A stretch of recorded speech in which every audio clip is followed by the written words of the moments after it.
নিমন্ত্রণ পাচ্ছি না কোথাও।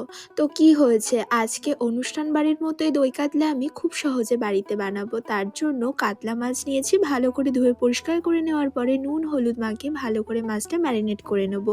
একটা মশলার পেস্ট বানাবো, তার জন্য একটা পেঁয়াজ, 4টে কাঁচা লঙ্কা, 5-6টা মতো কাজু বাদাম আর চারমগজ দিয়ে ভালো করে মিহি পেস্ট করে নেব।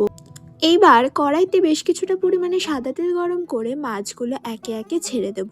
একটু কড়াভাবে লাল লাল করে ভেজে তুলে নেব। এতে মাছটা কিন্তু দারুণ টেস্ট হয়।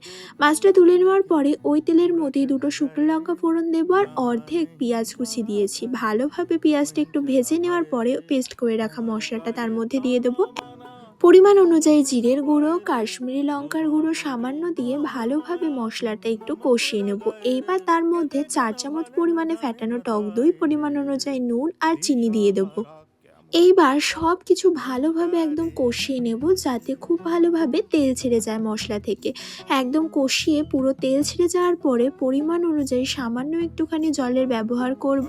ঝোলটা ফুটে উঠলেই মাছগুলো একে একে তার মধ্যে দিয়ে দেবো।